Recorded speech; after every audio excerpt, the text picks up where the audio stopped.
In this video, we will be exploring the Worldstone Keep level 2, one of the few areas you don't want to AFK in because Bale is not a fan of loitering. It is punishable by electrocution, poisoning, or if you are treated the same as this guy, much worse.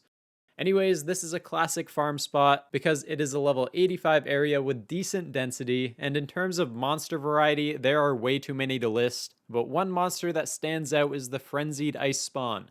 You know, the guys that blow up in your face and knock you back. Yeah, they don't drop loot. Bruh.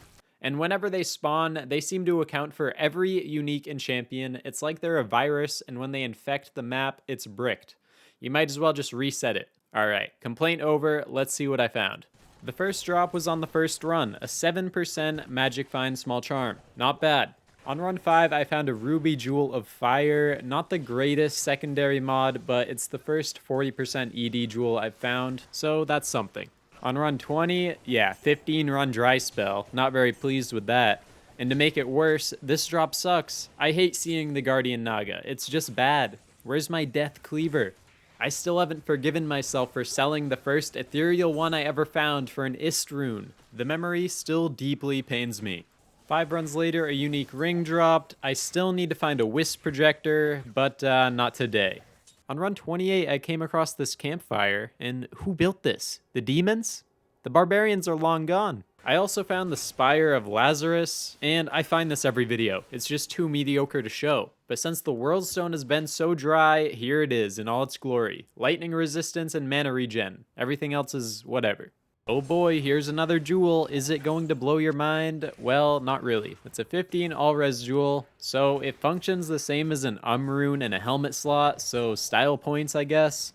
The first good unique, in my opinion, is this Razor's Edge that I got in run 41. If this rolled ethereal, I think it would be great for a PvP Zealer. However, Tomahawk has the lowest weapon range out of all the one-handed axes, so that's going to hold it back.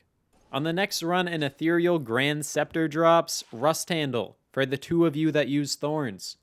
Run 46 is when the first big ticket item dropped, a unique Demon Head. Not ethereal, very sad, but a decent roll. Everyone loves a good Andy Helm. On run 53, a blue unearthed wand.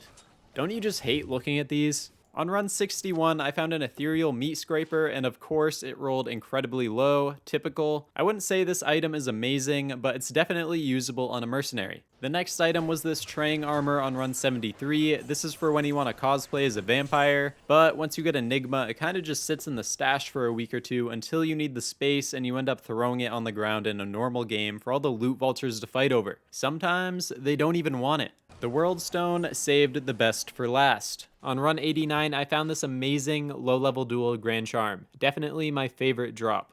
And that was it. Kinda lame, if you ask me. I had high hopes, but I think after my recent luck with the SOJ, Griffins, and Ohm, all my RNG is used up and I gotta take a few L's to balance everything out, you know?